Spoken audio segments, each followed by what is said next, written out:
This lesson is about integration by substitution, and I like to think of it as doing the chain rule of differentiation in reverse. You'll notice that we have an inside function here, x squared plus 3. It's being raised to the 5th power. Now, before we learn this technique, your only choice would have been to multiply out x squared plus 3 5 times using FOIL and then distribute the 2x. Fortunately, there's a shortcut. I'm going to use a substitution variable. We usually use the letter u. It can be any letter you want. I'm going to let u equal that entire inside function, x squared plus 3. I'm going to do the differential of du, and you remember what that is? It's the derivative of this times dx. Now, take a look at what we have. I have a 2x and a dx. Both of these together are equal to du. So I can rewrite my integral now as the integral of u, that's x squared plus 3, raised to the 5th power, and then du is 2x dx. So both the 2x and the dx are wrapped up inside my du. And look, take a look at that integral. That's a real easy one now, isn't it? It's just 1/6 u to the 6th plus c, which is equal to, in our original notation, 1/6 x squared plus 3 to the 6th plus c. All right, let's do another one. Okay, what do you think our inside function should be?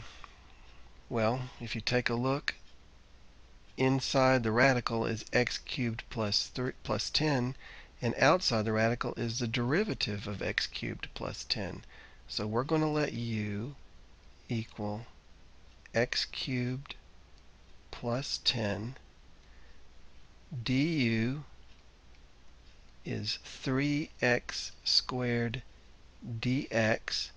So 3x squared and the dx are now going to become du. And the x cubed plus 10 is u. So this new integral is rewritten as u to the 1/2, that's the square root of x cubed plus 10, du. We take the antiderivative. I add 1 to my exponent. I get 3/2. Dividing by 3/2 is the same thing as multiplying by 2/3. So I get 2/3 u to the 3/2 plus c. And our final answer, 2/3 x cubed plus 10 to the 3/2 power plus c.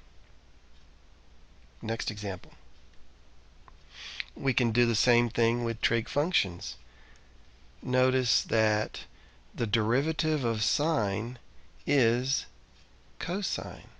So I'm going to let u equal sine of x. Not sine to the 4th of x, but just sine of x. du is cosine x dx. So both the cosine and the dx are going to be replaced with du. Rewriting everything in terms of u, I get u to the 4th du, which is 1/5 u to the 5th plus c. And rewriting it in terms of x, our final answer is 1/5 sine to the 5th x plus c. Now, up to now, all of these problems have been pretty simple because the entire derivative of the inside function has been available for you to use. But let's take a look at this one. X to the 4th minus 9 will be our inside function.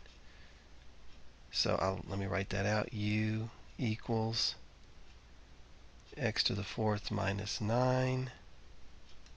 So du is 4x cubed dx. Oh, we've got a problem. We only have a 1x cubed dx. I need a 4x cubed dx. Well, that's easy to fix. I'm going to put a 4 inside my integral.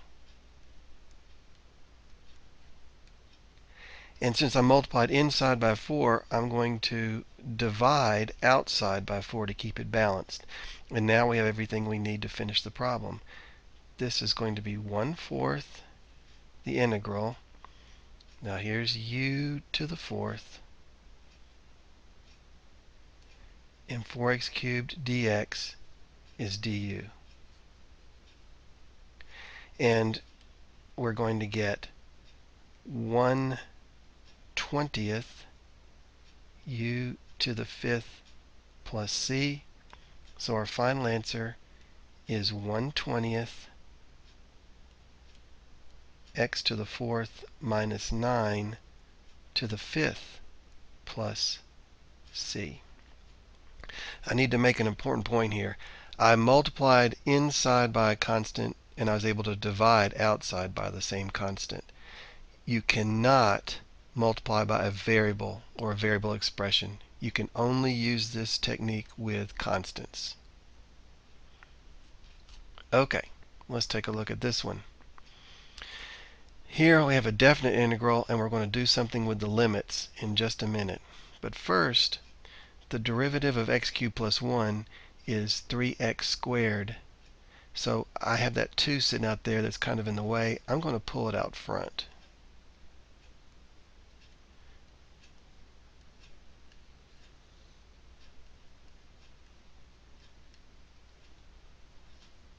Now I'm ready to let u be x cubed plus 1. Du is 3x squared dx. I need a 3 in here, so I'll put a 1/3 outside. So this is going to become 2/3 the integral from 1 to 2 of 3x squared x cubed plus 1 to the 1/2 dx. Now everything is in place to substitute in all our u terms for our x terms. So I have 2/3 integral. Now remember, the 3x squared dx is all du, and the x cubed plus 1 is u. What about the limits? Well, if u is x cubed plus 1, then if x is 1, then u will be 1 cubed plus 1, which is 2. So my lower limit is 2 when I'm talking about terms of u. And if x is 2, which is my upper limit, then u will become 2 cubed plus 1, which is 9. And now my upper limit is 9. So let's go ahead and do our anti-differentiation and evaluate this definite integral. I've got 2/3 times 2/3 u to the 3/2 evaluated from 2 to 9. Okay, that's going to be 2/3, and I've got 2/3 times 2 to the 3/2 minus 2/3 times 9 to the 3/2. And we can't take the square root of 2 and then cube it and get a nice even number, so you're probably going to have to do a calculator.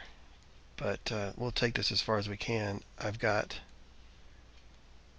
2/3 times 2/3 times 2 root 2 minus 2/3, and the square root of 9 is 3, cubed is 27.